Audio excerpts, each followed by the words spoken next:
नमस्कार, कैसे हैं आप? फिक्र आपकी में एक बार फिर से आपका स्वागत है। मैं हूं आपके साथ निशांत चतुर्वेदी। पहली ब्रेकिंग न्यूज, दिल्ली जल बोर्ड घोटाले में ईडी ने चार्जशीट दाखिल की। आपको फंडिंग के लिए अफसरों को 2 करोड़ रुपए की रिश्वत, ईडी ने कहा। ईडी ने 5 लोगों के खिलाफ दाखिल की है चार्जशीट। दूसरी बड़ी खबर ध्यान से देखिएगा, एनसीपी शरद पवार गुट ने दूसरी लिस्ट जारी की। बीड से पंकजा मुंडे के खिलाफ बजरंग सोनावड़े चुनाव लड़ेंगे। एनसीपी शरद पवार ने अब तक 7 उम्मीदवार घोषित कर दिए हैं। और जमीन घोटाले में हेमंत सोरेन की बढ़ सकती है मुश्किलें। मामले में कोर्ट ने ईडी की चार्जशीट का संज्ञान लिया। ईडी ने हेमंत सोरेन का विवादित प्लॉट कुर्क किया। बड़ी खबर, मेरठ से एसपी नेता सुनीता वर्मा ने नामांकन दाखिल कर दिया है। बीजेपी के अरुण गोविल के खिलाफ चुनाव लड़ेंगी। कल एसपी नेता अतुल प्रधान ने इसी सीट से नामांकन दाखिल किया था। एक और बड़ी खबर, बंगाल के शिक्षा मंत्री पर आचार संहिता के उल्लंघन का आरोप। राज्यपाल ने शिक्षा मंत्री को कैबिनेट से हटाने को कहा। शिक्षा मंत्री ब्रत बसु ने यूनिवर्सिटी परिसर में मीटिंग की थी। और बड़ी खबर, बीआरएस नेता के कविता की जमानत याचिका पर फैसला सुरक्षित। आबकारी घोटाले में राउस एवेन्यू कोर्ट ने फैसला सुरक्षित किया। सुनवाई के दौरान ईडी ने जमानत याचिका का विरोध किया। बड़ी खबर आ रही है हेमा मालिनी पर बयान को लेकर रणदीप सुरजेवाला को नोटिस। हरियाणा महिला आयोग ने नोटिस जारी किया। रणदीप सुरजेवाला को 9 अप्रैल को पेश होने के लिए कहा गया है। और कंबोडिया पर विदेश मंत्रालय की एडवाइजरी, नौकरी के लिए कंबोडिया जाने वालों को आगाह किया। नौकरी देने वालों की पुख्ता जांच करें। नौकरी के नाम पर मानव तस्करी का मामला। और भारत नेपाल सीमा से 3 आतंकी गिरफ्तार किए हैं। बहुत बड़ी खबर है, गिरफ्तार आतंकियों में 2 पाकिस्तानी मूल के हैं। भारत में आतंकी घटना को अंजाम देने की साजिश थी। कर्टन रेजर में जो खबरें इस वक्त हमारे सामने आ रही हैं, पहली बड़ी खबर जो आपके सामने है ब्रेकिंग न्यूज के बाद, वो ये है कि केजरीवाल की गिरफ्तारी पर बड़बोला अमेरिका पाकिस्तान के हालात पर सन्नाटे में क्यों चला गया? अमेरिका के इस दौरे रवैये का राज बस कुछ ही देर में। दूसरी खबर, वायनाड में राहुल गांधी का रोड शो, लेकिन रोड शो में कांग्रेस के झंडे क्यों ढूंढते रह गए लोग? इसके पीछे कोई रणनीति है या एक मासूम सी भूल? तीसरी खबर, हेमा मालिनी पर विवादित बयान से एक बार फिर कांग्रेस सवालों के घेरे में आ गई। सुरजेवाला के बयान को बीजेपी ने नारी शक्ति का अपमान क्यों बताया? क्या होगा चुनावों में असर? चौथी खबर, बंगाल और बिहार में पीएम मोदी की दहाड़, भ्रष्टाचार और परिवारवाद पर किया प्रहार। 400 पार के टारगेट के लिए 82 सीटें कैसे जीतेगी बीजेपी? पूरी रणनीति का खुलासा। और 5वीं खबर, भारत ने अग्नि प्राइम की पावर दिखाई है, इससे चीन पाकिस्तान में हड़कंप कैसे मचा है, ध्यान से देखिएगा। लेकिन पहले आज की बड़ी खबर, सीधे सीधे वो खबर जो कि सोचने पर मजबूर करती है कि ये भाई साहब अंकल सैम किस तरफ है। खुद को भारत का सबसे अच्छा दोस्त बताने वाला अमेरिका क्यों ऐसी हरकतें कर रहा है जिससे उसकी दोस्ती पर सवाल खड़े हो रहे हैं? अमेरिका के दोहरे रवैये का सबसे बड़ा सबूत अब यहां पर आपके सामने आने वाला। ये देखिए जरा, दिल्ली के सीएम अरविंद केजरीवाल जेल में हैं, हम सबको पता है। अमेरिका ने उनकी गिरफ्तारी की आलोचना की थी। अमेरिकी विदेश विभाग के प्रवक्ता मैथ्यू मिलर ने 2 बार इस मामले में टिप्पणी कर भारत के अंदरूनी मामलों में दखल देने की कोशिश की। लेकिन जब पाकिस्तान में नेताओं पर हो रहे अप्रत्याशित भेदभाव और अन्याय के ऊपर मैथ्यू मिलर से सवाल पूछा गया, तो पहले उन्होंने सन्नाटे की चादर ओढ़ ली और फिर बात को गोलमोल करके घुमाने लगे। चंद लाइनों में जवाब देकर चलते बने।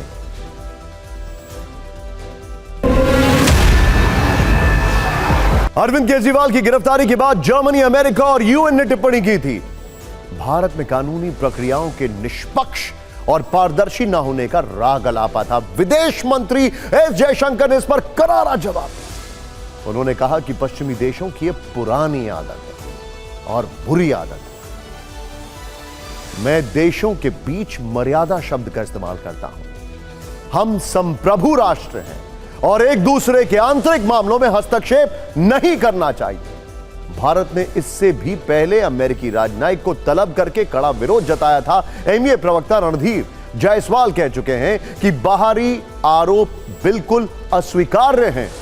अमेरिकी विदेश विभाग की टिप्पणियां अनुचित हैं, लेकिन अमेरिका है कि मानता नहीं। और अमेरिका न जाने क्यों एकाएक पिछले कुछ वर्षों से पाकिस्तान के लिए लगातार नर्मदिली दिखा रहा है। अमेरिकी विदेश विभाग के प्रवक्ता मैथ्यू मिलर ने दिसंबर 2023 में पाकिस्तान की जमकर तारीफ की थी, पाकिस्तान को एक प्रमुख गैर नेटो सहयोगी बताया था। असल में अफगानिस्तान में रूस और चीन की दखलंदाजी बढ़ गई। अब फैक्ट्स देखिए, अंडरस्टैंड करिए, यह बड़ी डिटेलिंग है कि आखिर पाकिस्तान से इतना क्लोजनेस दिखाने की वजह क्या है। एक्सपर्ट्स कहते हैं कि इसे रोकने के लिए अमेरिका को पाकिस्तान की जरूरत है। हालांकि सच यह है कि पाकिस्तान चीन के खिलाफ कभी नहीं जाएगा। वैसे अमेरिका को पाकिस्तान की जरूरत तब भी पड़ी थी जब 2021 में अमेरिकी फौज ने अफगानिस्तान छोड़ा था। उस समय पाकिस्तान में इमरान सरकार थी और उन्होंने अमेरिकी दबाव में झुकने से मना कर दिया था। इसी के बाद पाकिस्तान की विपक्षी पार्टियों ने सेना के साथ मिलकर इमरान का तख्ता पलट किया और इमरान ने अमेरिका पर हस्तक्षेप का आरोप लगाया था। आरोप यह भी लगे थे कि इमरान को हटाने और शहबाज शरीफ को पहली बार पीएम बनाने में अमेरिका का प्रत्यक्ष इनविजिबल हैंड था। कई विश्लेषक तो यह भी कहते हैं कि अल ज़वाहिरी की हत्या में भी पाकिस्तान ने अमेरिका की मदद की थी। अमेरिका और पाकिस्तान के संबंधों में कटु सत्य यह है कि पाकिस्तान अमेरिका की मजबूरी है और पाकिस्तान के लिए चीन जरूरी है। ऐसे में अमेरिका साउथ एशिया में पाकिस्तान को अक्सर एक टिश्यू पेपर की तरह इस्तेमाल करता है। अब यह वक्त बताएगा कि इस टिश्यू पेपर की जरूरत यानी यूटिलिटी कितने दिनों तक और जिसकी चर्चा के लिए पूरी दुनिया में कई नेता अपना समय का खर्चा कर चुके हैं, वो जेल में बैठकर सरकार चला रहे हैं। बात आम आदमी पार्टी के मुखिया और पहली बार तिहाड़ से सरकार चला रहे मुख्यमंत्री अरविंद केजरीवाल की हो रही है। खबर है कि अरविंद केजरीवाल जेल से सुपर एक्टिव मोड में काम कर रहे हैं। अब यह काम वो कैसे कर रहे हैं या कर भी रहे हैं या नहीं कर रहे हैं, यह एक्सक्लूसिवली टीवी9 आपको अब से कुछ क्षणों में बताने वाला है। लेकिन उनकी पार्टी के नेता सुपर एक्टिव मोड में अलग अलग रूप में आंदोलन कर रहे हैं। तस्वीरें, विजुअल्स देखिए। दिल्ली सरकार के ज्यादातर मंत्री और विधायक आज राजघाट पहुंचे। वो आम आदमी पार्टी के सांसद संजय सिंह के साथ बापू की समाधि पर श्रद्धांजलि देने पहुंचे थे। बापू की समाधि पर बैठकर उन्होंने भजन भी गाए। संजय सिंह से हमने एक्सक्लूसिवली बातचीत की है, जो अब से कुछ क्षणों में मैं आपको दिखाने वाला हूं। लेकिन अब टीवी9 बताएगा कि दिल्ली सरकार कैसे चल रही है। टीवी9 पर दिल्ली सरकार के मंत्री बताएंगे कि सीएम की गैर मौजूदगी में कामकाज कैसे हो रहा है। इस रिपोर्ट को जरा ध्यान से देखें, एक्सक्लूसिवली हम दिखा रहे हैं। नमस्कार, मैं सुनीता केजरीवाल, अरविंद केजरीवाल जी की धर्मपत्नी। आपके केजरीवाल जी ने सभी विधायकों के लिए जेल से संदेश भेजा है। केजरीवाल की गिरफ्तारी के बाद से सुनीता केजरीवाल सरकार और मुख्यमंत्री के बीच की धुरी बनी हुई है। दिल्ली में आम आदमी पार्टी की सरकार कैसे चल रही है, कैसे मंत्रियों को मुख्यमंत्री के निर्देश मिल रहे हैं, इन सब सवालों के जवाब सुनीता केजरीवाल के इर्द गिर्द ही सिमटे हैं। ये तस्वीरें 23 मार्च से 27 मार्च तक 5 दिनों की है, जब सुनीता केजरीवाल ईडी की कस्टडी में अरविंद केजरीवाल से जाकर मिली। इन तस्वीरों में दिल्ली सरकार के कामकाज करने का जवाब छिपा है। ये हम नहीं कह रहे, बल्कि ये कहना है दिल्ली सरकार में मंत्री राजकुमार आनंद का। टीवी9 भारतवर्ष संवाददाता जितेंद्र भाटी ने राजकुमार आनंद से पूछा कि दिल्ली की सरकार चल रही है या नहीं चल रही है। पहले इसका जवाब सुनिए। ये आपके पास भी मंत्रालय है और इस पे भी बहुत सवाल उठ रहे हैं कि सरकार चल रही है या नहीं चल रही है। क्या जेल से सरकार चल पा रही है? जेल से सरकार बिल्कुल चल पा रही है, कोई दिक्कत नहीं है। और आज तो जेल गए उनको 2-4-10 दिन हुए हैं। चलिए, मंत्री जी ने ये तो बता दिया कि दिल्ली की सरकार चल रही है। आगे हमने पूछा कि सरकार चल कैसे रही है, क्योंकि मुख्यमंत्री तो जेल में है। इस पर राजकुमार आनंद ने क्या कहा, सुनिए। आप निर्णय कैसे ले पाते हैं, किससे डिस्कस करते हैं, क्योंकि मुख्यमंत्री तो है नहीं बाहर। मुख्यमंत्री नहीं है तो हम बाकी सारे मंत्री बैठकर बात करते हैं, सुनीता भाभी को बताते हैं और वो जाकर उनसे सलाह लेकर आती है और ये सब हो जाता है सुचारू रूप से, कोई दिक्कत नहीं आती। मतलब सुनीता जी वो माध्यम है कि जो आपके तमाम मंत्री हैं वो सलाह मशवरा करते हैं, उनके जरिए मुख्यमंत्री तक बात पहुंचती है, मुख्यमंत्री तय करते हैं, वो आप तक आता है। बिल्कुल। सवाल ये है कि आखिर इस मॉडल से जेल में बैठकर केजरीवाल दिल्ली की सरकार कब तक चलाएंगे। जेल में बैठकर सरकार चलाने का मुख्यमंत्री केजरीवाल का मॉडल तो आपने देख लिया। अब हम आपको दिखाते हैं, बताते हैं, सुनाते हैं कि मुख्यमंत्री का संदेश की बात हो रही है ना, उनके नेताओं तक, उनके मंत्रियों तक, उनके विधायकों तक, उनके लोगों तक पत्नी सुनीता के जरिए कैसे पहुंचा? मैं जेल में हूं, इस वजह से मेरे किसी दिल्ली वासी को किसी तरह की तकलीफ नहीं होनी चाहिए। हर विधायक इलाके का रोज दौरा करे और लोगों से पूछे कि उन्हें कोई दिक्कत तो नहीं हो रही। जिसको जो समस्या हो उसे दूर करे। ये संदेश सीएम केजरीवाल ने पत्नी सुनीता के जरिए अपने सभी विधायकों को भेजा। दिल्ली सरकार के मंत्री राजकुमार आनंद ने भी अब तक यही बताया कि पहले सारे मंत्री बैठकर सलाह मशवरा करते हैं, फिर सुनीता केजरीवाल को बताते हैं, फिर वो अरविंद केजरीवाल के पास जाती हैं और उनका संदेश मंत्रियों तक पहुंचाती हैं। आगे मंत्री राजकुमार आनंद से हमने पूछा कि इस तरह फैसले लेने में क्या देरी नहीं होती। इस पर वो क्या बोले, सुनिए। आपने बताया है कि चैन बन गई है कि आप पहले निर्णय लेते हैं, फिर सुनीता जी को बताते हैं, वहां जाती है, वहां से पूछ के आती है। इसमें फैसले लेने में थोड़ा डिले नहीं होता, या ऐसा हो जाए कोई डेजिग्नेटेड हो जाए? अब देखिए आगे आगे क्या होता है, मुख्यमंत्री जी देखेंगे, फैसला करेंगे, लेकिन अभी कोई दिक्कत इसमें आ नहीं रही, क्योंकि अभी तो कोड ऑफ कंडक्ट लगा हुआ है, तो इतनी कोई कैबिनेट मीटिंग भी नहीं हो रही, कुछ भी नहीं हो रहा। अभी 2 दिन पहले 2 अप्रैल को सुनीता केजरीवाल ने पहली बार आप विधायकों के साथ बैठक की थी। वो मंत्रियों और पार्षदों से भी मिली थी। इस मेल मुलाकात का मकसद क्या था, वो मंत्री राजकुमार आनंद ने आज साफ कर दिया। तो दिल्ली के मुख्यमंत्री तिहाड़ से सरकार चला रहे हैं, लेकिन तिहाड़ से बाहर आए संजय सिंह अब फुल फॉर्म में चुनावी मोड में नजर आ रहे हैं। हालांकि इस केस पर जिसकी वजह से वो जेल गए थे, वो कुछ भी नहीं बोल सकते हैं, ये उनके लिए कोर्ट ने बड़ी शर्त रखी है। लेकिन फिर भी संजय सिंह ने क्या कुछ बोला, खुलकर बोला और किस किस के खिलाफ बोला, एक्सक्लूसिव इंटरव्यू सिर्फ टीवी9 भारतवर्ष पर। हमारे पार्टी के मुखिया अरविंद केजरीवाल जी को भाजपाइयों ने और इस देश की तानाशाह हुकूमत ने जेल में रखा हुआ है, और इसलिए हम लोगों की जिम्मेदारी है, एक एक कार्यकर्ता की जिम्मेदारी है कि 10 गुना ज्यादा मेहनत से काम करें। जेल का जवाब वोट से देना है, जनता के बीच में जाना है, भारत के लोकतंत्र को बचाने के लिए, इस देश के संविधान को बचाने के लिए, दिल्ली की 2 करोड़ जनता को और देश की जनता को न्याय दिलाने के लिए। आपने एक ऐसे मुख्यमंत्री को जेल में डाल दिया जो सबसे बेहतरीन काम कर रहे हैं। बहुत सारी किताबें पढ़ी जेल में, नेल्सन मंडेला जी को पढ़ा, गांधी जी को पढ़ा, भगत सिंह जी को पढ़ा, तमाम क्रांतिकारियों को पढ़ा। अच्छा मौका मिला, अपने आत्मबल को, अपने जज्बे को और मजबूत करके इनसे लड़ने के लिए बाहर आया हूं। 3 दरोगा आ जाएंगे अगर बेंगलोर से और कहेंगे चलिए मोदी जी आपसे पूछताछ करनी है, तो क्या जाएंगे मोदी जी? तो इसलिए ये मुझे लगता है कि एक बहुत तानाशाही के चरम पर ये लोग पहुंच गए और इसका जवाब जनता देगी। चुनावी एक्शन मोड में राहुल गांधी भी हैं और हम देख भी रहे हैं उनको पिछले कई घंटों से, कई दिनों से लगातार। ये तस्वीर वायनाड की हम सबके सामने है, लेकिन इस तस्वीर को जरा ध्यान से देखिए। आइए जरा जूम इन करिए, पहले ये देखिए, इस तस्वीर को ध्यान से देखिए। क्या कुछ दिख रहा है आपको इसमें? बहुत कुछ दिख रहा है आपको इसमें, लेकिन क्या कुछ नहीं दिख रहा है इसमें, वो हम आपको दिखाने वाले हैं। ये देखिए, क्या कुछ नहीं दिख रहा है। मैं नहीं को रिपीट कर रहा हूं। चर्चा का विषय वायनाड की सीट से राहुल गांधी का रोड शो और नामांकन है। राहुल गांधी के रोड शो में एक चीज जो पीछे आपने देखी गायब थी, वो था कांग्रेस का झंडा, और इस मुद्दे पर खूब सवाल पूछे गए। लेकिन इस बीच आज वायनाड में नॉमिनेशन का आखिरी दिन था। बीजेपी उम्मीदवार के सुरेंद्रन ने नामांकन किया। उनके समर्थन में केंद्रीय मंत्री स्मृति ईरानी दिल्ली से वायनाड पहुंची। ये देखिए, तीर चलाकर एकदम बता दिया कि हम तैयार हैं। स्मृति ईरानी ने सुरेंद्रन के साथ 3 किलोमीटर लंबा रोड शो किया और फिर शुरू हुआ सवाल जवाब का सिलसिला।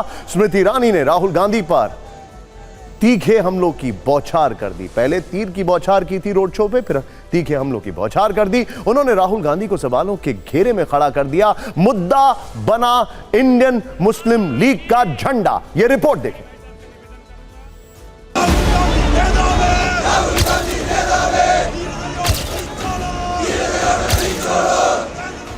ये तस्वीरें वायनाड में राहुल गांधी के कल हुए रोड शो की हैं, लेकिन इस रोड शो को लेकर बयानों के शोले आज भड़के। किसने क्या कहा, कांग्रेस पर सवालों की बारिश कैसे हुई, ये समझने से पहले आप तस्वीरों में छिपे उस मुद्दे को समझ लीजिए जिन्हें उठाकर विरोधी राहुल गांधी से प्रश्न पूछ रहे हैं।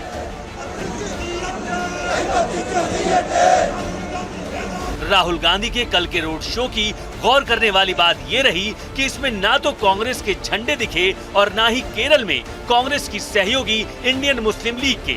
बस यही वो बात है जिसके कारण बीजेपी को सवाल पूछने का मौका मिल गया। कांग्रेस पार्टी के नामांकन रैली में मुस्लिम लीग के फ्लैग्स को छुपाना इस बात का संकेत है कि या तो राहुल गांधी मुस्लिम लीग के समर्थन से शर्मसार हैं, या फिर जब वो उत्तर भारत में आएंगे और मंदिर मंदिर जाएंगे तब लोगों से उत्तर भारत में मुस्लिम लीग के साथ उनके गठबंधन को छुपा पाएंगे। वैसे बीजेपी से पहले इंडियन मुस्लिम लीग के झंडों का सवाल केरल के मुख्यमंत्री पिनराई विजयन पूछ चुके थे।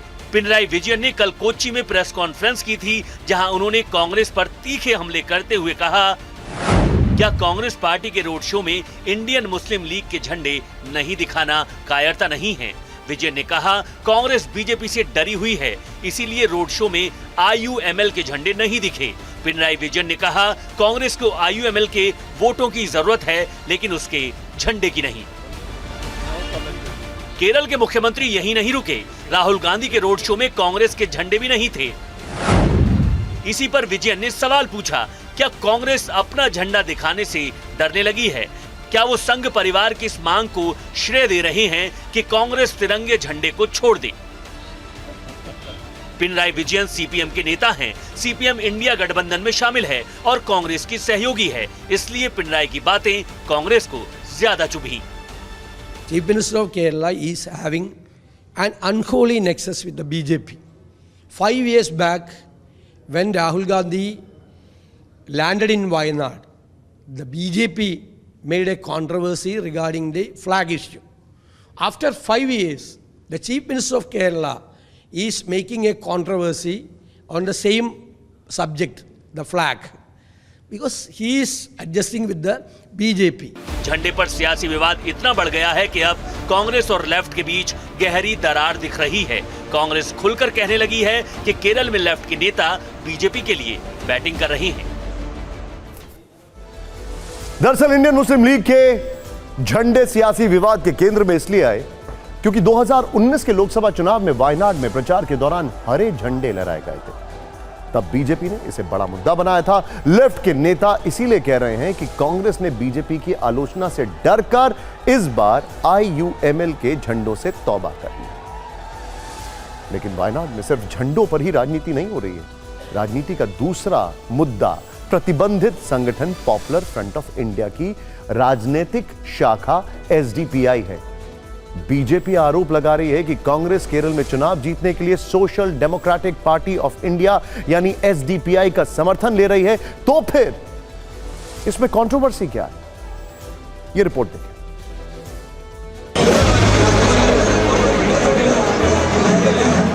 राहुल गांधी ने बुधवार को वायनाड में रोड शो किया, फिर नामांकन किया, लेकिन उनके आने से 2 दिन पहले PFI वाला विवाद वायनाड पहुंच चुका था।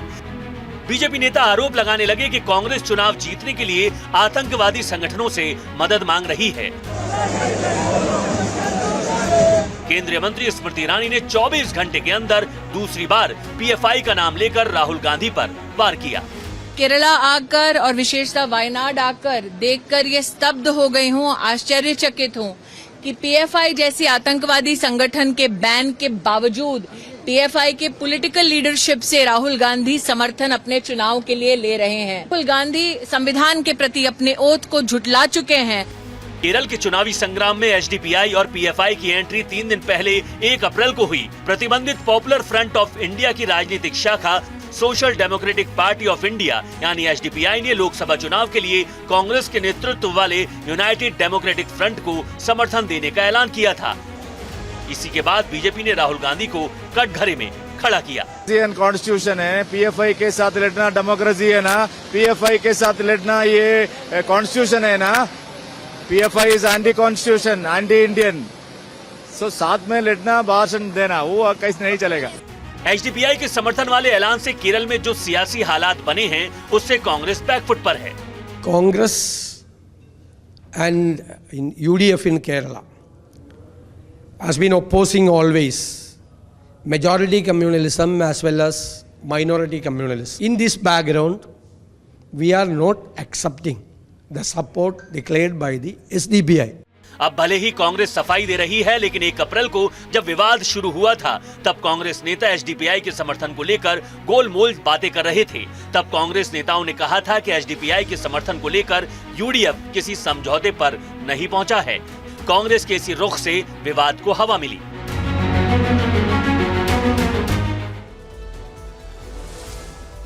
बीजेपी प्रतिबंधित संगठन पीएफआई का नाम लेकर कांग्रेस को घेर रही है। पीएफआई पर आतंकी घटनाओं से लेकर सांप्रदायिक साजिश रचने के आरोप लगते रहे हैं। 2020 में पीएफआई पर आरोप लगा कि उसके सदस्यों ने यूपी के हाथरस में सांप्रदायिक हिंसा की साजिश रची। इस आरोप में केरल के पत्रकार सिद्दीक कंपन सहित कई लोगों को अरेस्ट किया गया। 2018 में पीएफआई से जुड़े संगठन पर मनी लॉन्ड्रिंग के आरोप लगे। जांच के बाद पता चला कि संगठन ने सीए विरोधी प्रदर्शनों की फंडिंग की थी। 2016 में एनआईए कोर्ट ने 2013 के एक मामले में पीएफआई के 21 सदस्यों को सजा सुनाई। इन लोगों को आर्म्स ट्रेनिंग कैंप चलाने के लिए दोषी माना गया। 2014 में केरल की सरकार ने हाईकोर्ट में दिए एफिडेविट में माना था कि पीएफआई गैर कानूनी तरीके से धर्मांतरण के काम में लगा। इससे पहले 2012 में केरल सरकार ने हाईकोर्ट में दाखिल शपथ पत्र में कहा था कि पीएफआई राजनीतिक हत्या के 27 मामलों में लिप्त है। इनमें सीपीएम और आरएसएस के कार्यकर्ताओं को निशाना बनाया। वायनाड में राहुल गांधी फ्रंट फुट पर खेल रहे हैं, लेकिन आज एक बार फिर कांग्रेस को अपने नेताओं के बयान से बैकफुट पर आना पड़ा है। हेमा मालिनी पर रणदीप सुरजेवाला के बयान ने कांग्रेस पार्टी को नई मुश्किल में डाल दिया। हेमा मालिनी की चर्चा होना कोई नई बात नहीं है, लेकिन आज क्या वजह थी जो वो देश की राजनीति में पूरे दिन ट्रेंड करती रही, हम आपको दिखाने वाले हैं। लेकिन उससे पहले आज उन्होंने यूपी की मथुरा सीट से अपना नामांकन दाखिल किया। तस्वीरें हम आपको दिखा रहे हैं। यूपी के सीएम योगी आदित्यनाथ भी नामांकन में शामिल होने मथुरा पहुंचे थे।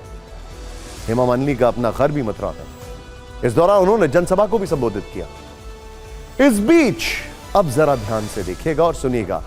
मथुरा से 341 किलोमीटर दूर हरियाणा के कुरुक्षेत्र से कांग्रेस नेता रणदीप सुरजेवाला ने हेमा मालिनी को लेकर विवादित बयान दे डाला। कुरुक्षेत्र की धरती पर दिए गए इस बयान ने देश की राजनीति में नई सियासी महाभारत छेड़ दी है। यह रिपोर्ट देखें। एमएलए एमपी क्यों बनाते हैं? ताकि वो हमारी आवाज उठा सके, हमारी बात मनवाए, इसीलिए बनाते होंगे। कोई हेमा मालिनी तो है नहीं। बीप की आवाज से आप समझ गए होंगे कि हेमा मालिनी को लेकर रणदीप सुरजेवाला के बोल बिगड़ गए। हेमा मालिनी पर उन्होंने कुछ ऐसा कहा जिससे सुनाया नहीं जा सकता। हम लोग आपकी सेवा करते हैं। सुरजेवाला ने ये बयान 2 दिन पहले उस वक्त दिया जब वो हरियाणा के कुरुक्षेत्र में मौजूद थे। इंडियन अलायंस के उम्मीदवार सुशील गुप्ता के समर्थन में जनसभा कर रहे थे। एमएलए एमपी क्यों बनाते हैं? ताकि वो हमारी आवाज उठा सके, हमारी बात मनवाए, इसीलिए बनाते होंगे। कोई हेमा मालिनी तो है नहीं। कुरुक्षेत्र में दिए बयान का वीडियो वायरल हुआ तो सियासी महाभारत छिड़ गई। इसके बाद रणदीप सुरजेवाला बैकफुट पर आए और उन्होंने रैली का एक और वीडियो सोशल मीडिया पर पोस्ट करते हुए सफाई दी। वीडियो के जवाब में वीडियो जारी किया। तो हेमा मालिनी जी का भी बड़ा सम्मान करते हैं। क्यों धर्मेंद्र जी के ब्याह रखी है बहू है हमारी। वीडियो के साथ उन्होंने लिखा, ना तो मेरी मंशा हेमा मालिनी जी के अपमान की थी और ना ही किसी को आहत करने की। आगे उन्होंने पोस्ट में बीजेपी पर हमला किया। भाजपा की आईटी सेल को काट छांट, तोड़ मरोड़, फर्जी झूठी बातें फैलाने की आदत बन गई है। रणदीप सुरजेवाला के बयान पर टीवी 9 से बातचीत करते हुए हेमा मालिनी ने कहा है कि प्रियंका गांधी को उन्हें समझाना चाहिए। ये मन दुखी होता है, मतलब उनका वो इतना ना समझ क्यों है, ऐसा फील होता है। They should not talk like that, you know, they should respect a women. I think we will have to give एक टीचिंग कोर्स एक रखना पड़ेगा। Priyanka ji should tell that person who spoke like this, उनको समझाना चाहिए। Priyanka ji should tell him not to talk like that. फिलहाल सुरजेवाला के बयान पर सियासी गलियारे में घमासान चढ़ा है। बीजेपी इसे नारी शक्ति का अपमान बताकर कांग्रेस को घेर रही है। रणदीप सुरजेवाला की टिप्पणी से हेमा मालिनी पर लालू यादव का एक पुराना बयान भी सोशल मीडिया में ट्रेंड करने लगा। बिहार के सीएम रहते हुए उन्होंने कहा था कि बिहार की जो सड़कें ओमपुरी के गालों की तरह हैं, उन्हें हेमा मालिनी के गाल जैसा बनाएंगे। हेमा मालिनी पर सुरजेवाला की अभद्र टिप्पणी के खिलाफ हरियाणा महिला आयोग सख्त हो गया है। हरियाणा महिला आयोग ने रणदीप सुरजेवाला को नोटिस भेजा है, 9 अप्रैल को पेश होने के लिए कहा है। इधर सुरजेवाला के बयान से बीजेपी आग बबूला है। बीजेपी नेता इसे कांग्रेस की महिला विरोधी मानसिकता बता रहे हैं।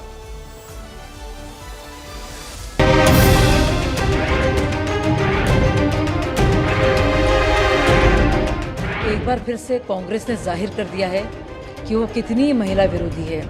इतने अपमानजनक बयान जो दिए गए हैं रणदीप सुरजेवाला जी की तरफ से, मुझे लगता है इलेक्शन कमीशन को इसका संज्ञान लेना चाहिए और इस पर सख्त कार्रवाई करनी चाहिए। रणदीप सुरजेवाला का ये बयान अमर्यादित है, ये उनके बिगड़े हुए सुर है और ये नारी शक्ति विरोधी मानसिकता वाले लोग पूरी तरह से असुर हैं। भद्र टिप्पणी है जिसकी मैं कड़ी निंदा करती हूँ।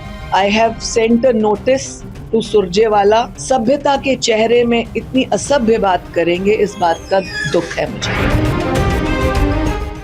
बदजुबानी वाले नेताओं की सूची में आज एक और चेहरा शामिल हो गया है। यह चेहरा छत्तीसगढ़ में नेता प्रतिपक्ष चरणदास का है। चरणदास ने पीएम मोदी को लेकर आपत्तिजनक बयान दिया। इस बयान पर बीजेपी का पलटवार जरूर देखना चाहिए। एक संरक्षक चाहिए, अच्छा लाठी धर के बांधने वाला। नरेंद्र मोदी के खिलाफ अगर कोई लाठी धर के खड़े हो सकते तो तुम्हारे सांसद खड़े हो सकते, बाकी बन सीधवा साधवा है। हम लाठी धरैया आदमी चाहिए, नरेंद्र मोदी के मूड फोरैया आदमी चाहिए, और रात दिन तंग करके यह ले चीन भेजने वाला आदमी चाहिए। मैं पूछना चाहता हूं, ये मोहब्बत की दुकान से कौन कौन से फरमान हैं? ये कांग्रेस पार्टी तो अपने को गांधी की परंपरा का उत्तराधिकारी स्वघोषित होने का, one and exclusive copyright holder होने का दावा करती है, तो क्या गांधी जी लाठी इसीलिए रखते थे? चुनावी तारीखों के ऐलान से पहले चुनाव आयोग बड़ी सख्ती से कह चुका है कि नेताओं को पर्सनल कमेंट से बचना चाहिए। लेकिन क्या वजह है जो ये नेता अपनी जुबान पर काबू नहीं कर पा रहे हैं? विवादित बयानों की एक लंबी सूची तैयार है, जरा देखिए। और ये तो अभी शुरुआत है, अभी तो पहले राउंड की वोटिंग तक नहीं हुई है, फिर यह हाल है। कंगना रनौत पर कांग्रेस नेता सुप्रिया श्रीनेत ने विवादित टिप्पणी की। ये देखिए, चुनाव आयोग ने सुप्रिया श्रीनेत को नोटिस जारी कर दिया। बंगाल की मुख्यमंत्री ममता बनर्जी के पिता को लेकर बीजेपी नेता दिलीप घोष ने अमर्यादित बयान दिया। दिलीप घोष को भी ईसी की तरफ से नोटिस जारी किया गया। कुछ दिन पहले केंद्रीय मंत्री पुरुषोत्तम रूपाला ने क्षत्रिय समाज के खिलाफ आपत्तिजनक टिप्पणी की थी। लालू यादव ने प्रधानमंत्री मोदी के परिवार को लेकर विवादित बोले थे। ऐसा तब है जब 16 मार्च को मुख्य चुनाव आयुक्त ने तारीखों का ऐलान करते वक्त अपील की थी कि राजनीतिक दलों के नेता निजी हमले और विवादित टिप्पणियां करने से बचें। फिर से सुनिए उन्होंने क्या कहा। राजनीतिक दलों को बहुत पर्सनल अटैक से बचना चाहिए। फिर मुझे बदर साहब का एक शेर याद आता है, दुश्मनी जमकर करो लेकिन ये गुंजाइश रहे। दुश्मनी जम के करो लेकिन ये गुंजाइश रहे, जब कभी हम दोस्त हो जाएं तो शर्मिंदा ना हो। सोचिए जरा, जब कभी हम दोस्त हो जाएं तो शर्मिंदा ना होना पड़े। हालांकि ऐसे कई नेता हैं जो बीजेपी के खिलाफ दुश्मनी की बातें करते थे और अब बीजेपी में शामिल होते चले जा रहे हैं। तो राजनीति में गुंजाइश तो बहुत होती है, और बात गुंजाइश की है तो सवाल खड़ा यह होता है कि बीजेपी के लिए उन 82 सीटों में जीतने की कितनी गुंजाइश है जिस पर जमकर कैंपेनिंग कर रहे हैं प्रधानमंत्री मोदी। प्रधानमंत्री मोदी के धुआंधार प्रचार की हम बात कर रहे हैं, जो आज बिहार से लेकर बंगाल तक फुल एक्शन मोड में दिखे। पहले बात, बंगाल की 42 सीटों वाले इस राज्य का सियासी तापमान आज हाई रहा। एक राज्य और एक ही शहर में दो दिग्गज एक साथ मैदान में उतरते हैं। इस चुनावी अखाड़े का केंद्र बंगाल का कूच बिहार बना। इसमें एक तरफ मुख्यमंत्री ममता बनर्जी, दूसरी तरफ प्रधानमंत्री नरेंद्र मोदी थे।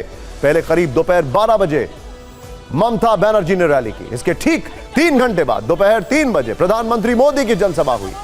ममता बनर्जी ने कूच बिहार के माथा भांगा इलाके में लोगों को संबोधित किया। इसी शहर में ममता के रैली स्थल से सिर्फ 25 किलोमीटर दूर रास मेला में पीएम मोदी ने चुनावी सभा की। यहां 19 अप्रैल को वोटिंग हुई। भारत बांग्लादेश की सीमा से लगे कूच बिहार में बीजेपी के मौजूदा सांसद निशित प्रमाणिक मैदान में, जबकि टीएमसी ने जगदीश वर्मा बसूनिया को उतारा। इन्हीं के प्रचार के लिए दोनों दलों के शीर्ष नेता पहुंचे। दोनों ने एक दूसरे पर तीखे हमले किए। संदेश खाली से लेकर संविधान तक का मुद्दा उठा। आज दिन भर सियासी गलियारों में इस बैटलफील्ड ऑफ बंगाल की खूब चर्चा। बीजेपी के हारते होवे, तृणमूल के जेताते होवे। আমি জানি না কেন্দ্রের যে সরকার আছে কোন সংবিধান মানে কিনা, কোন আইন মানে কিনা। ওদের একটাই আইন, one nation and one political party. संदेश खाली की महिलाओं के साथ जो हुआ वो टीएमसी के अत्याचार की पराकाष्ठा थी। अब बीजेपी ने संकल्प लिया है कि वो संदेश खाली के दोषियों को सजा दिलवा कर ही रहेगा। बांग्ला तो আমরা সামলে নেব। আমি থাকাকালীন ওদের কোনো ক্ষমতা নেই বাংলার মানুষের গায়ে হাত দেয়া।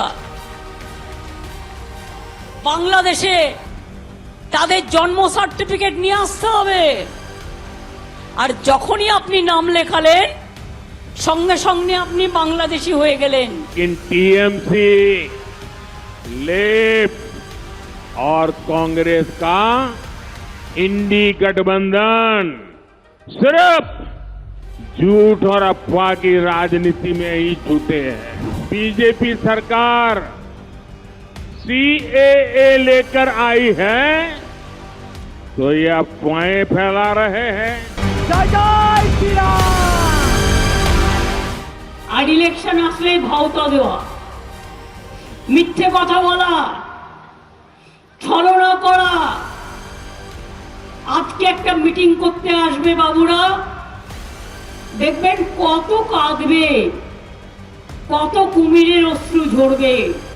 मैं कहता हूं भ्रष्टाचार हटाओ, वो कहते हैं भ्रष्टाचारी बचाओ। पश्चिम बंगाल से पहले प्रधानमंत्री नरेंद्र मोदी 40 लोकसभा सीटों वाले बिहार में थे। उनके बिहार पहुंचने से पहले ही एक शब्द पर खूब चर्चा होने लगी। वो शब्द था वही पुराना शब्द, परिवारवाद।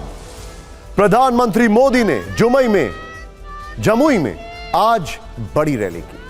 मंच पर मुख्यमंत्री नीतीश कुमार, डिप्टी सीएम सम्राट चौधरी, विजय सिन्हा, चिराग पासवान और उपेंद्र कुशवाहा समेत कई बड़े नेता मौजूद थे। इस मंच से उन्होंने लालू यादव, उनके परिवार और कांग्रेस पर तीखा तंज किया। उनके भाषण में अपहरण उद्योग, लालटेन युग, जंगल राज, भ्रष्टाचार, नौकरी के बदले जमीन जैसे शब्द थे। लेकिन आज वो सिर्फ परिवारवाद पर ही नहीं बोले, जबकि उनके बिहार पहुंचने से पहले ही आरजेडी नेता और पूर्व डिप्टी सीएम तेजस्वी यादव ने परिवारवाद को लेकर एक नई बहस शुरू कर दी। कैसे आज बिहार में परिवारवाद बड़ा मुद्दा बना, देखना दिलचस्प होगा। मोदी जिंदाबाद। ये लोग हैं जिनकी पहचान अपहरण उद्योग की रही है। गठबंधन गठबंधन वाले लोग बिहार को लालटेन युग में रखना चाहते हैं। आरजेडी के लोग जंगल राज में बेटियों को सड़कों से उठा लिया जाता था। रेलवे में भर्ती के नाम पर जो लोग गरीब युवाओं से जमीन लिखवा लें, वो बिहार के युवाओं का कभी भला नहीं कर सकते। प्रधानमंत्री मोदी ने करीब 12 बजे जमुई की धरती से लालू राज पर तीखे पंच मारे, लेकिन सियासी अखाड़े में दांवपेच सुबह 7 बजे से ही शुरू हो गए थे। परिवारवाद के हमले झेलने वाली आरजेडी के नेता तेजस्वी यादव ने वार किया तो मुद्दा परिवारवाद को ही बनाया। उन्होंने सोशल मीडिया प्लेटफॉर्म एक्स पर लिखा, प्रधानमंत्री मोदी जी आज बिहार में प्रथम चरण की सीटों का प्रचार करने आएंगे। चारों सीटों पर विशुद्ध परिवारवादी उम्मीदवार हैं। इनमें से 2 कथित क्षेत्रीय परिवारवादी पार्टियों के तथा 2 उम्मीदवार देश की सबसे बड़ी परिवारवादी एवं वंशवादी नेताओं से भरी पड़ी पार्टी के हैं। सवाल यह है कि तेजस्वी यादव ने परिवारवाद को प्रधानमंत्री और बीजेपी पर हमले का हथियार क्यों बनाया? दरअसल रैली जमुई में थी। मंच पर डिप्टी सीएम सम्राट चौधरी थे, जिनके पिता शकुनी चौधरी बड़े नेता रहे हैं। चिराग पासवान थे, जिनके पिता रामविलास पासवान की अपनी पहचान रही है। इन चेहरों की मौजूदगी का अंदाजा तेजस्वी यादव को भी था, इसलिए सोशल मीडिया पर उन्होंने उम्मीदवारों की पूरी लिस्ट जारी कर दी। इनमें जमुई, जहां आज पीएम का कार्यक्रम था, वहां से रामविलास पासवान के दामाद अरुण भारती मैदान में हैं। उनके ट्वीट में औरंगाबाद के सुशील कुमार सिंह, गया के जीतन राम मांझी और नवादा के उम्मीदवार विवेक ठाकुर के नाम के साथ उनका राजनीतिक परिचय लिखा था।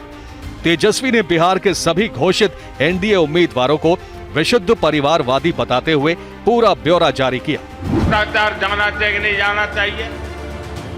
जिन्होंने लूटा है उन्होंने लौटाना पड़ेगा कि नहीं पड़ेगा? वैसे लिस्ट सिर्फ तेजस्वी ने ही जारी नहीं की, बीजेपी ने भी तेजस्वी पर परिवारवाद वाला काउंटर अटैक किया।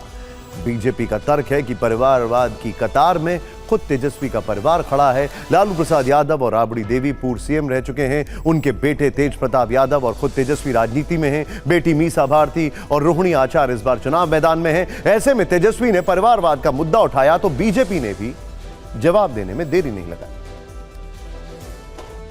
राजनीति में परिवारवाद का मतलब है किसी पार्टी का सारा निर्णय और सभी प्रमुख पद किसी एक ही परिवार के हाथ में होना। क्या किसी व्यक्ति में एक राजनेता होने के सारे गुण होने के बावजूद राजनीति में इसलिए नहीं आना चाहिए कि उसके पिता राजनीति में थे? गठबंधन में एक पूरी जमात ही जो है वो पिता पुत्र वाली है, समधिन वाली है, और उनके खुद के पार्टी में पिता, माता और पुत्र तक को मंत्री उप मुख्यमंत्री बनाए हुए हैं। इन सियासी हमलों के बीच प्रधानमंत्री नरेंद्र मोदी का ताबड़तोड़ प्रचार जारी है। कल वो राजस्थान के चुरू और झुंझुनू की जनता को संबोधित करेंगे। इस बीच अब उस चीज की बात करते हैं जिससे चीन और पाकिस्तान में खौफ है। पूरी दुनिया में युद्ध के बादल हैं, लेकिन हमारे पड़ोसी खौफ में। देश की राजनीतिक खबरों के बाद हम आपको दिखाते हैं पराक्रम की एक तस्वीर। यह एक्शन चीन पाकिस्तान के लिए होश फाख्ता करने के लिए काफी है। पहली नजर में आपको लगेगा कि रात के अंधेरे में आसमान से कोई तारा टूटकर नीचे जमीन पर गिर रहा है, लेकिन यह तारा नहीं, अग्नि है। हिंदुस्तान का शौर्य बढ़ाने वाली वो अग्नि प्राइम मिसाइल जिसका टेस्ट कल ओडिशा के एपीजे अब्दुल कलाम द्वीप से किया गया। यह अग्नि प्राइम मिसाइल दुश्मनों के लिए कितनी घातक है, इसे परमाणु अस्त्र क्यों कहा जा रहा है, पूरी जानकारी इस रिपोर्ट में।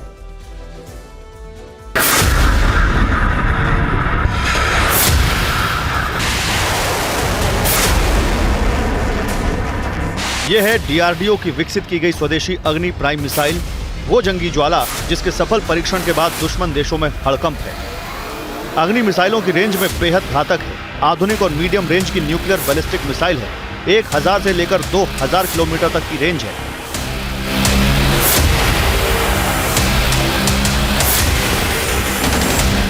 बड़ी तेजी से अपना रास्ता बदलने में सक्षम है और पूरे पाकिस्तान में कहीं भी परमाणु तबाही मचाने की क्षमता है। इसमें multiple independently targetable re entry vehicle यानी MIRV वॉरहेड लगा सकते हैं, मतलब एक साथ कई टारगेट पर हमला कर सकते हैं। उच्च तीव्रता वाले विस्फोटक, थर्मोबैरिक या परमाणु हथियार ले जाने की शक्ति से लैस है।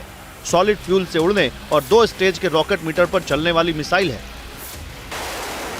रक्षा विशेषज्ञ इसके तीसरे स्टेज को सबसे ज्यादा खतरनाक मानते हैं। तीसरा स्टेज MARV मतलब मैन्यूवरेबल री एंट्री व्हीकल, जिसे दूर से नियंत्रित करके दुश्मन पर सटीक हमला कर सकते हैं। और इसे BEML tetra transporter erector launcher से भी दागा जा सकता है। सरकारी सूत्रों का कहना है कि इस अग्नि प्राइम मिसाइल में उसी तकनीक का इस्तेमाल किया गया है जो तकनीक लंबी दूरी तक मार करने वाली अग्नि 3 और अग्नि 5 में इस्तेमाल की गई है। इसमें लेटेस्ट नेविगेशन सिस्टम लगा है और इसे एयर डिफेंस सिस्टम से मार गिराना भी आसान नहीं है।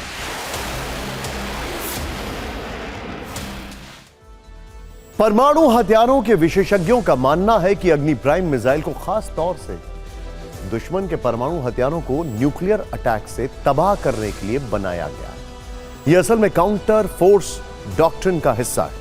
हालांकि परमाणु हथियारों को लेकर भारत की नीति सदैव नो फर्स्ट यूज की रही है, लेकिन इसके बावजूद अग्नि प्राइम मिसाइल से बीजिंग सबसे ज्यादा बेचैन है, क्योंकि अगर इसे भारत के किसी भी रणनीतिक स्थान से दागा जाए तो पश्चिम, मध्य और दक्षिण चीन में तबाही मच सकती है।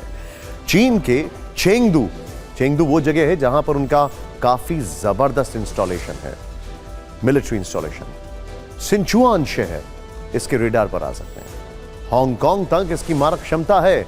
यही कारण है कि जब भारत ने कुछ वक्त पहले इस मिसाइल के टेस्ट के लिए नोटैम जारी किया तो उसी दौरान चीन ने इसकी ताकत जानने के लिए अपने जासूसी जहाज को फिर से हिंद महासागर में तैनात किया था। इतना ही नहीं, भारत ने जब अग्नि 5 मिसाइल का टेस्ट किया तब भी चीन ने समंदर में जहाज भेजकर जासूसी की कोशिश की। और यह भारत की काबिले तारीफ है कि एक तरफ हम अपने डिफेंस को मजबूत कर रहे हैं, दूसरी तरफ आज आपने पढ़ा होगा किस तरीके से अखबारों में सुर्खियों में रहा कि IMF ने हमारी इकोनॉमी जो ग्रो कर रही है उसकी तारीफ की। लेकिन अब जो दुश्मनी ग्रो कर रही है उसकी बात करते हैं, और हम बात कर रहे हैं दुश्मनी इजराइल और ईरान के बीच की, जो कि प्रतिशोध की आग में जल रहा है इस वक्त। ईरान के सुप्रीम लीडर ने इजराइल का नामो निशान मिटाने की कसम खा ली है। क्या इजराइल पर हमले का काउंटडाउन शुरू हो गया है? क्यों? यह सवाल इसलिए है क्योंकि एक तरफ इजराइल में इवैक्यूएशन हो रहा है, दूसरी तरफ इजराइल ने अपनी रिजर्व फोर्स को फाइटर प्लेन्स के लिए बुला लिया है, तीसरी तरफ इजराइल ने अपने एयर डिफेंस सिस्टम को और एक्टिव कर दिया है, और खमेनेई हैं जो लगातार धमकी पे धमकी दे रहे हैं। ये रिपोर्ट देखिए। ये इजराइल के हाइफा शहर का वीडियो है। ये इजराइल में ईरान के सुप्रीम कमांडर खामेनेई के खूनी इंतकाम का खौफ है। अगले 24 घंटे में इजराइल पर ईरान बहुत बड़ा अटैक कर सकता है, इसलिए इजराइल के कई शहरों से पलायन शुरू हो गया है। सीरिया में ईरान के कॉन्सुलेट को उड़ाने के बाद ईरान के लोगों में बेहद गुस्सा है। एक तरफ सड़कों पर लोग प्रदर्शन कर रहे हैं, तो वहीं सुप्रीम कमांडर खामेनेई ने ईरानी गार्ड्स और टॉप लेवल के अधिकारियों के साथ मीटिंग की और इसके बाद इजराइल के वजूद को मिटाने की कसम खाई।